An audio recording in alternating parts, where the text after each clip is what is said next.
Yeah, go for it. Okay. Well, today I got some ground beef sirloin. That's looking 90% lean, 10% fat. Okay. Over here, hickory smoked bacon I got from Walmart. Gotta love it. And so what we're gonna start off with cooking is the bacon because it takes the longest and you don't want your burgers being cold. And I'm not trying to dirty up two dishes. So it's really no big deal. So, but I like to do it like this. I just take my kitchen scissors, cut the bacon package directly in half. Okay, so then I have this.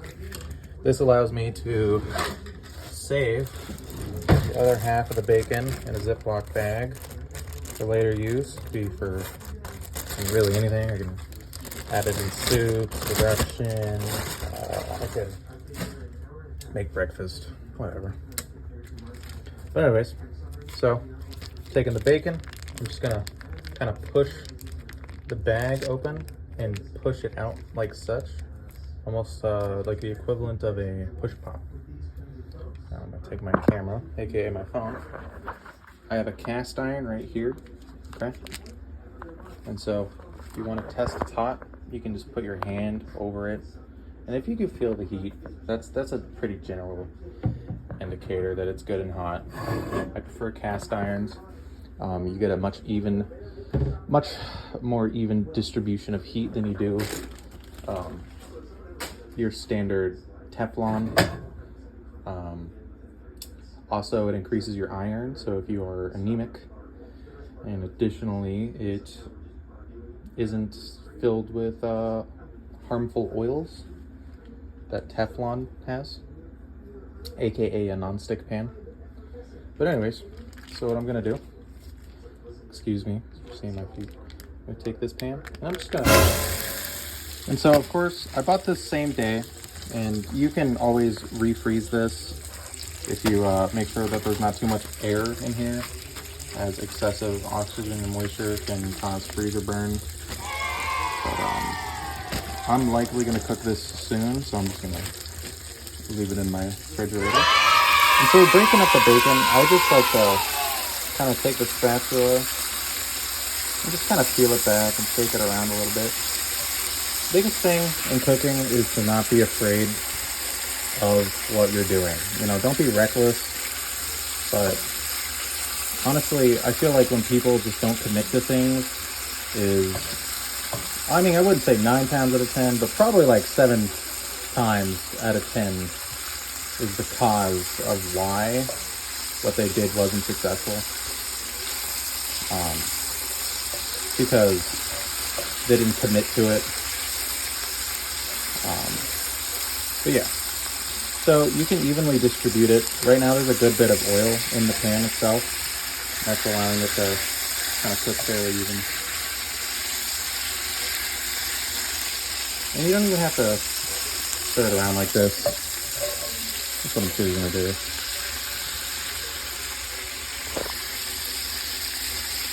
Sorry, I'm a terrible cameraman. We're gonna go ahead and turn the heat down. If you see that yellowing right there, that means that your pan is a little too high. You see that edging right here off of the side of the bacon? It's cooking too hot. So what you're gonna need to do is turn your pan down, okay? Because you want nice, evenly cooked bacon. If you do that, what's gonna happen is the fat isn't gonna render, or the fat's gonna render before the actual meat is able to. And then so you get this really yellowing of the bacon. And that's not what we want. We want like a nice even bacon. This is a burger, you know. So this is a good example. It's not too bad, but if you can see how the edges are much more darker, considerably darker than that of the inside layer, especially on one side. And that's what we want to avoid. It's of course savable as long as you you know, catch it ahead of time. I had my pan pretty hot just now as I I had to find my spatula. So, but yeah. What you notice is as the bacon gets closer to being done, you're gonna see that it's kind of shrinking up and crinkling. Now you can alleviate that to get an even heat with what we like to call a bacon weight. But I currently don't have one. I've been meaning to get a nice cast iron bacon weight, but that's just not something at my financial disposal right now. But yeah, so it's almost done. You may look that it like looks a little lighter, but it'll actually cook, you know, after the math, which you kind of want to account for. A lot of people don't. And so when they cook bacon, they actually get it to the point where they want it to be. But the issue is that it's still cooking after the math. And then, well, now it's darker and crispier and more oftentimes than not burnt. So, yeah. But of course, it's always subjective. Some people like their bacon like jerky, or like a charred black puck. Others like it like white. Most of the time, I mean, it is a very thin meat, so it's not very hard to get to 150 degrees Fahrenheit internal temperature, of course. So you can actually cook and eat bacon with it looking very white like that. But personally, that's not what I like to do. Now, there's a standard that you would do at a restaurant that is different, but that is not what I'm doing. So one thing you got to remember is that cast irons get hot and heat disperses. And this is just like a cheap lodge that I got at Walmart. So I'm just taking a rag, and I am going to leave the bacon in the pan, and I'm going to remove it and put it onto this paper towel. All right, so we have successfully removed the bacon from the pan. Again, this is only feeding 2 people. Of course, if you're cooking for more than yourself or, you know, a large family, you would generally use the other half of that bacon. Now, what I personally do, I got a lot of Southern family, and unfortunately, pig fat is like gold in a lot of places. And so that's exactly what I'm gonna do. I have a jar of bacon fat, and I will be separating the sediment from the fluid, which is fat, and I will be putting it in this jar. Okay, so I've successfully removed the sediment and separated the reduction.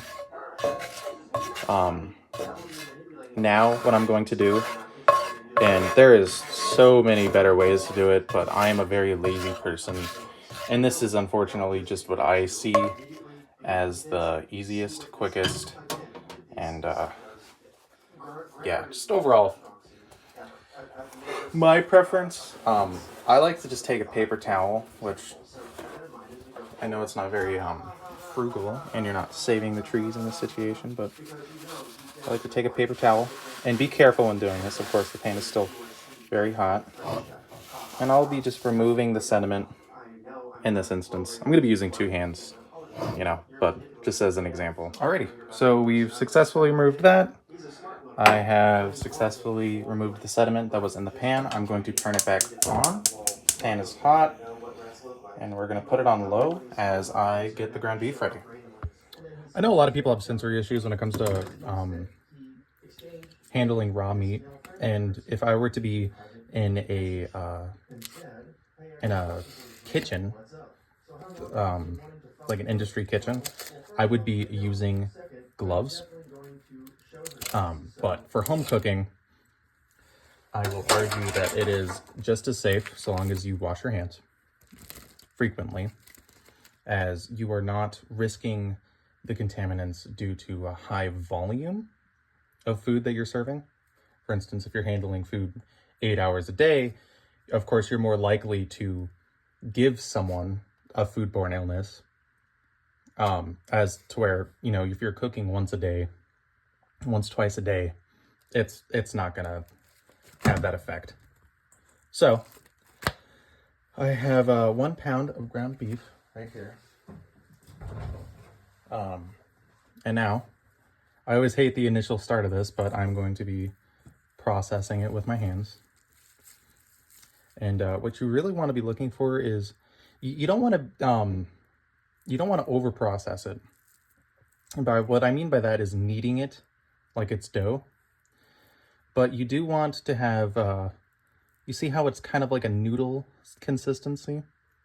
You kind of want to get rid of that. I mean, I always saw it as like a pack of ramen. You don't want it to resemble that anymore. And when it gets past that point, you can essentially stop. And I highly recommend it. Also, if you don't need the exterior or the interior, what you're going to do is you're going to see that the burger meat hasn't fully fumigated in the inside. So if you do like light folding within itself, similar to this, frequently, and then just kind of compact it all into a nice ball. You know, if you see cracks like this, I like to essentially just push those in, as that will greatly impact the structural integrity of your burgers. So, but this is like a generalized good rule of thumb. Yeah. So I'm going to wash my hands and grab my scale because I forgot. And I'm going to be weighing this out because I am a dietary freak.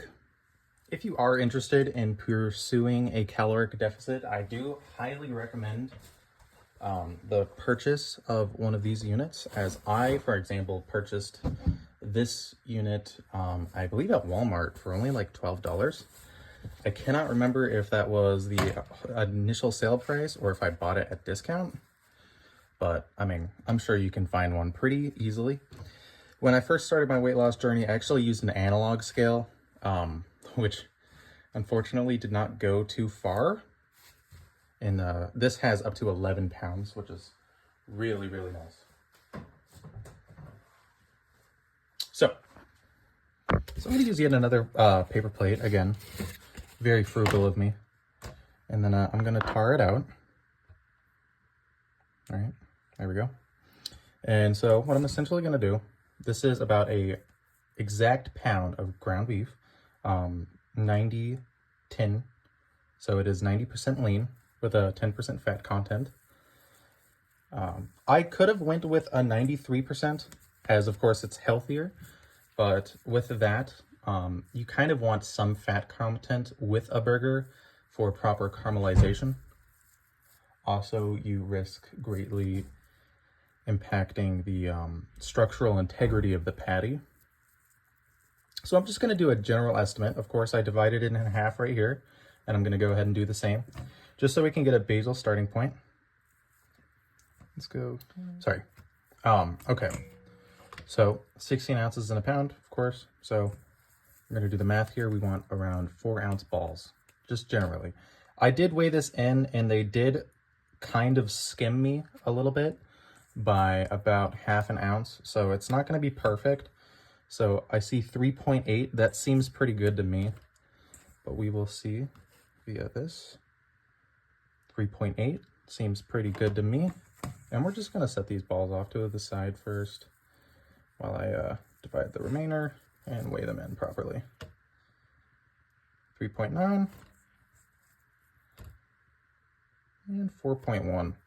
So yeah, they're pretty good general estimate. I mean, of course, this one's going to be a little bigger, but it doesn't have to be perfect, of course. And so as you can see, I'm kind of meshing these balls out in this manner. And I'm going to be starting to flatten it out from the center with the palm of my hand. And as you do that, you'll notice that you'll see some of these cracks. I heavily recommend to just simply reinforce those like that. Of course, not everyone has the time to do that. And if you're cooking burgers in high volume, that could be very time costly. But again, I'm only cooking 4 patties, and it's just my girlfriend and I, so what I'll be doing is just fine. And so you need to remember when cooking a burger, especially a patty that you are hand processing and not like a pre-made patty. For one, it doesn't have to be perfect, but even thickness distribution is pretty helpful. And 2, this is going to shrink. I personally recommend a flatter patty, as it's going to shrink considerably on the z-axis.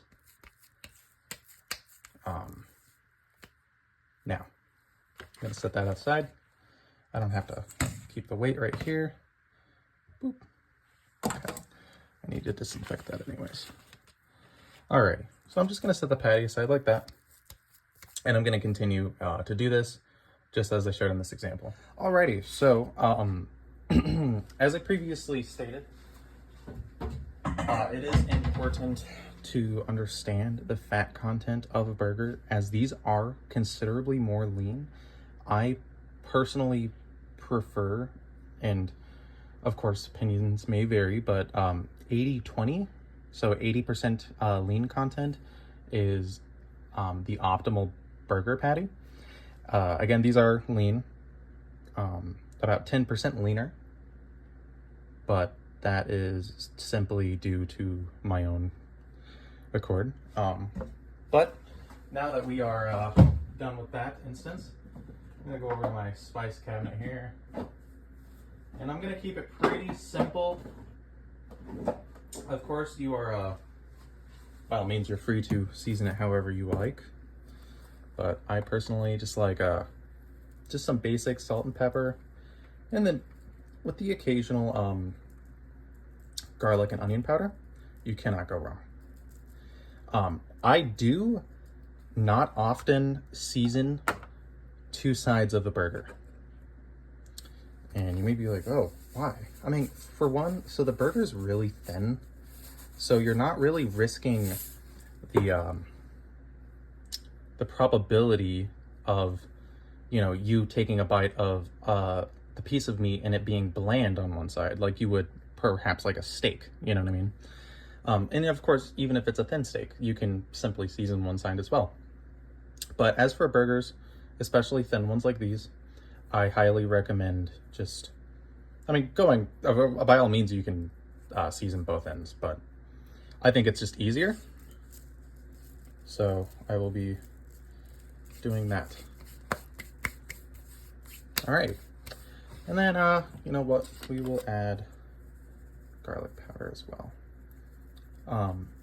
And now, so I will note, especially when you're starting out cooking, your concept of seasoning is going to be pretty misconstrued. Like, you may look at this and be like, oh my God, that's a lot. But also I'm accounting for the reduction of fat, which is going to actually push a lot of this, well, not a lot of it, but it's going to push some of it off. So I do accommodate for that, especially with the pepper. And if you do feel like you under-seasoned, that's the beauty of it, especially when starting out, of course. Maybe not in a restaurant standard, but you can always add more seasoning to your food, right? However, you cannot remove seasoning. I mean, you can to an extent. Like, if I were like, oh, this is too much of one thing, I can maybe dab it with like a damp paper towel, and that will help. But you are you're going to be reducing the risk of, I wouldn't say failure, but accidents, right? But that's how we learn, of course. So it doesn't really matter which side you turn it to. Like, if you want seasoning side down, or if you want, like, it doesn't matter. But some people will argue it does. But I'm simply just going to be taking my patty. Okay, I'm feeling the pan. It does feel hot already. And I'll just be placing it. like so. And I will be, I'm sorry for my counter, it's not very clean, but placing it like so. And and that's why I really like the reinforcement of these edges. I mean, look how much I'm able to fold this in half and the burger still looks optimal. You know what I mean? Again, you don't want it to be over processed, as then you're going to have a very chewy or rubbery consistency on your burger, which I have done that before. And it's not the worst, it's not the biggest deal, of course, but if you could prevent something, go for it. But I mean, some people like it like that. I don't know. You know what I mean? It's always preference. So we're gonna cook these. These burgers are a little thin. My girlfriend likes hers well done, as to where I like mine medium. So I'm going to be cooking mine for about 3.5 to 4 minutes. Again, these patties are a little thinner, so I would say probably like 3 minutes on each side. As for my girlfriend's, I'll probably take that up a notch to about 4 minutes on each side. And yeah. Okay, so heed my warning. I just realized I don't usually go off of times when cooking much of anything. I go off of like the generalized look and consistency of the product. So I will recommend to take my my advice as a, you know, with caution. But yes. Alrighty. So now that we now that we have washed the counter down, disinfected it, I have washed this cutting board with hot soapy water. Again, to prevent cross-contamination, you will want to use different cutting boards if you're in a working environment. But again, the likelihood, so long as you are thoroughly clean, is not going to cause any risk. So a good general rule of thumb when you are flipping your burgers is when you notice that they are starting to bleed at the top of the patty. That is a good rule of thumb as to when you want to flip them. I honestly might cook these for a little longer. I feel like I could go for a medium well burger right now. I do fluctuate in my mood, so I might cook these a little bit longer. I feel like a crispy burger just kind of sounds more appetizing right now. But if I were to be doing like a medium rare burger, or like a medium, like a medium burger, I would be flipping them right now. But I will be giving this about 20 more seconds. The differentiation between when to flip a burger drastically changes within a few fractions of a minute. It's very interesting. But so these look pretty firm on the edge. They feel firm on the bottom. I'm getting a good feeling of that. I don't feel like it's stuck to the pan, which if it is stuck to the pan, there's a few things you can do. But what I will be doing now, flipping the burger. Beautiful. And that's got a good char on it. And it looks really yummy. And like I said, again, the burgers are a little smaller, but I am making these like double burgers, so it's okay to be a little sparing with the size of your patties. But of course, if you wanted to, you could always have made these like a 1/3 pound, or maybe even a 1/2 pound if you're feeling up to it. I've done it. Now, sorry, it's hard to do this. Beautiful. So these ones are going to cook for a little bit longer because what's happening now is you have an excess of fat in water. And so if you want a similar crispy edge, I recommend to maybe cook this for an additional 30 seconds than you did for the first time. Because now you have both sides of the fat and water reduction on the pan. Alrighty, so while the burgers are cooking, I went ahead and I rinsed off a nice head of iceberg lettuce.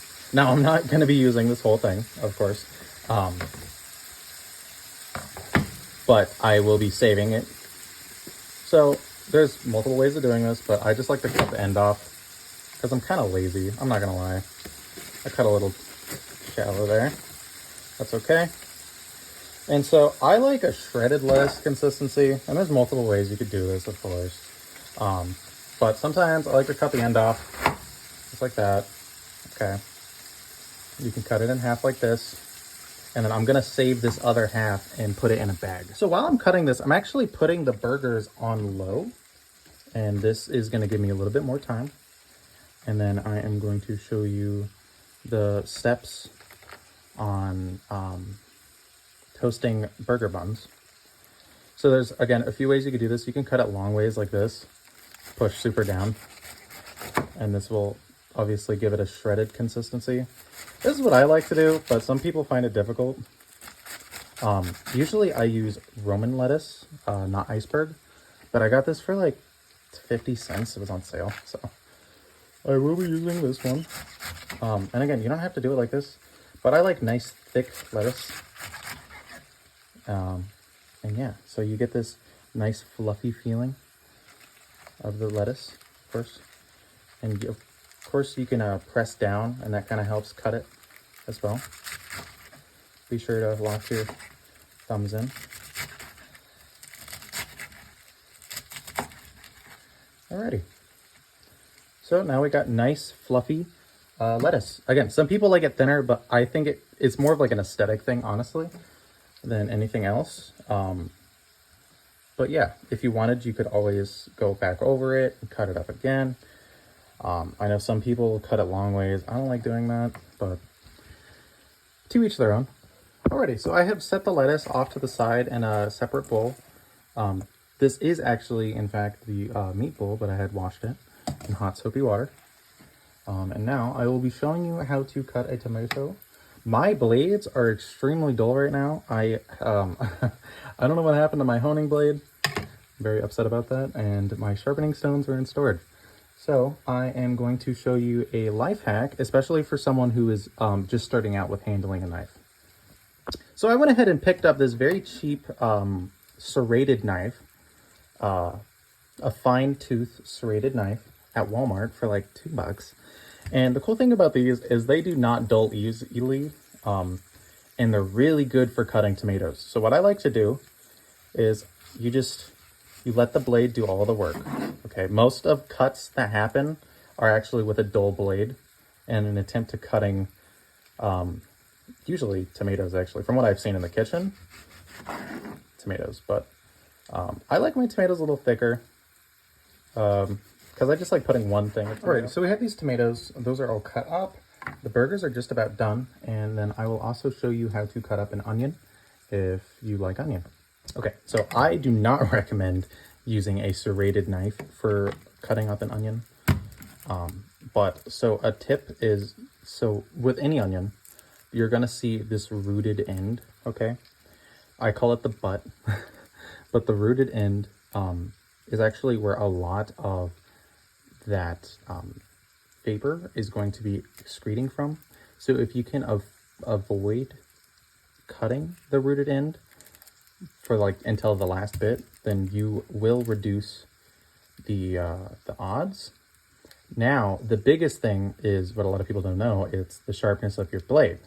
Again, sharpness, I might be affected by this. I don't know, honestly. My knives are really dull right now, so. But yeah, look at it. I'll work it out. Okay. So let's see here. Oh yeah, that got hit right there. Okay, so what I'm gonna do is I'm gonna cut off this end right here. I like to just get a nice good grab of it, of course, watching out where your hands lie with the blade. And just a nice firm push down.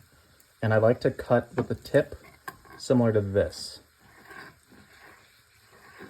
And that will kind of alleviate the process. And this is how I like to do it. Now I take the knife and I cut it off to the side. And I'll be peeling back this guy, similar to like a debudding the flour. And you can actually use this as a handle, which is kind of a thrifty way of doing it. So this is how I taught a lot of people how to do it because it is very easy. You could just take the ends, grab it like such, okay? And this can really help base. And what you're gonna do is just let the knife flow through it. And they don't have to be perfect, but try to make them even and pretty thin. Onion can be pretty overpowering, as one might know. So it is important to, yeah, be a little more conservative with it. Yeah, that's my butt end right there. Okay, so I got this onion. I will not be using all of this onion, of course, for, 2 burgers. I will be saving this in a small sandwich baggie, as I will be cooking tomorrow and likely using it for something else. Onion's pretty diverse, so you can really throw it into pretty much anything. And of course, you can always use the least attractive ones for whatever you're going to do next time. Of course, depending on what you're going to be doing, right? So like the centers, I do save the centers. You don't have to, but like, sometimes I want to saute onions or something. You don't really, use purple onions, but again, tough times, right? So you just got to use what you can get your hands on. And I could not find many white onions today. So I'm going to just save some of these, and we're going to throw the rest of this, like such, into this Ziploc bag. And we're likely not going to be using a lot of onions. But I personally like onions, so I'll probably be using a good bit. And I know Talise, my girlfriend, likes it a little bit, but she can heavily do without, so that's totally fine. But you don't need a lot of onion. And I'll be showing you the building process soon. So we'll just take these onions. Again, everything is washed. My hands are clean. And I'll just be putting it right here in this bowl. And yeah, back to the burgers. Alrighty, so there's a few things you could do when it comes to warming up a burger.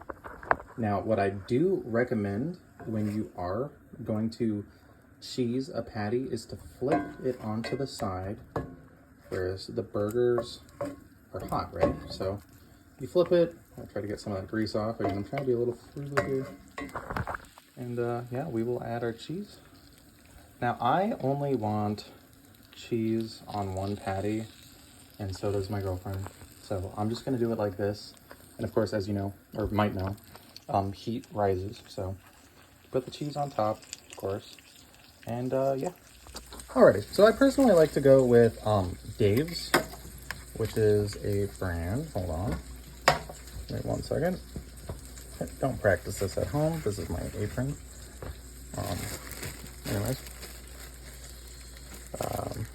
Anyways, so Dave's, it's a good bread. It's a little healthier. It's got a lot of good nutrients and vitamins and all that other yummy PC stuff. And so I am just going to grab 2 buns right now. I'm not entirely sure if my girlfriend just wants to make it a double cheeseburger or if she wants to make it 2. But for the sake of the video, I will just be showing you 2. And there's multiple ways you could do this. And there's also multiple options that you could do. So let me get to that. So now the moment you've been waiting for. I am going to get a spoon, not a butter knife. I'm going to take my bread, as we have here. And the moment you've been waiting for, right? Mayonnaise. So you might be like, ew, I don't like mayonnaise. And I'm like, that's totally reasonable. I mean, look at it. That's fucking mayonnaise. But here's what I like to do. I just spread some mayonnaise. And it does not need a lot, like at all. Because what's going to happen is if you put too much, the steam of the water in the mayonnaise is actually going to soften up the bun like a lot. And so you got to be really careful with that, because then you're just going to have an extremely soggy bun. And I personally like both a nice fluffy and crispy bun, crispy on the inside, fluffy on the outside, and that'll also help with the grease retention inside of the burger, so as to where it's not spilling out into your hand and falling apart. This will alleviate it by a little bit if you do it right. Again, it does not need a lot. Actually, I'll put a little too much right there. That's all right. And yeah, it does not need a lot. You see how I only used 1 spoonful of this, and I'm spreading it very thin. I'm actually essentially putting it on and then scraping it back off and then reapplying it into another spot. You barely can even tell that it's there, but it'll make a drastic difference. Now we have this pan going at high heat, and we're going to take our mayonnaise bun, which you can see a little bit better, and we're just going to put it face side down, like so.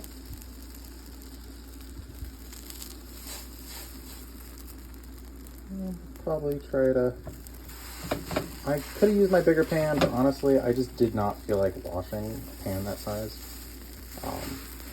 I do not have the most, what's the word, extravagant kitchenware, but I make do, which is, I mean, good for those who are learning, because a lot of people are discouraged by the fact that, well, they don't have certain things in the kitchen, and I'm telling you, you can do it. So we're going to cook this for, honestly, I don't know. I just cook it until they look appealing to me.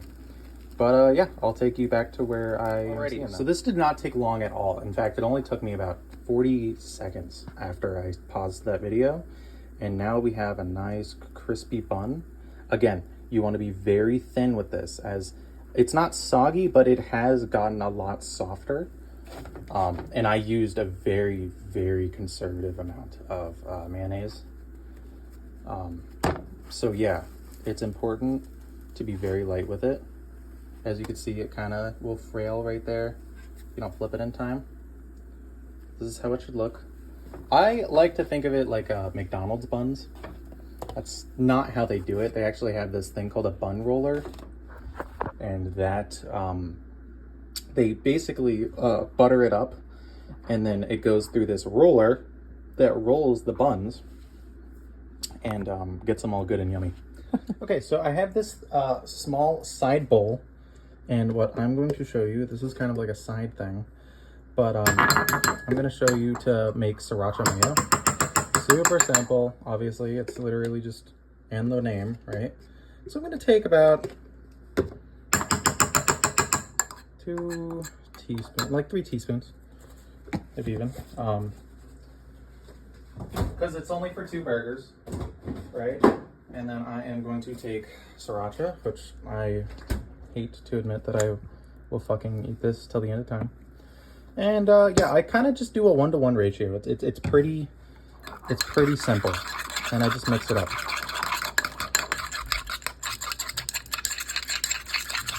As you can see, it's getting lighter.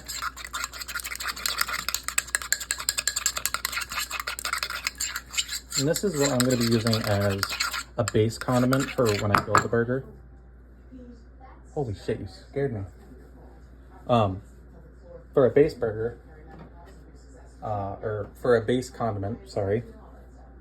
And so I have the top buns, and then what I'm going to do is I'm going to take the bottom buns right here. I'm going to take the same spoon, and we're just going to put like a general good amount, a little more than the mayonnaise than we put when grilling them, like that, just a good even amount on each one of these.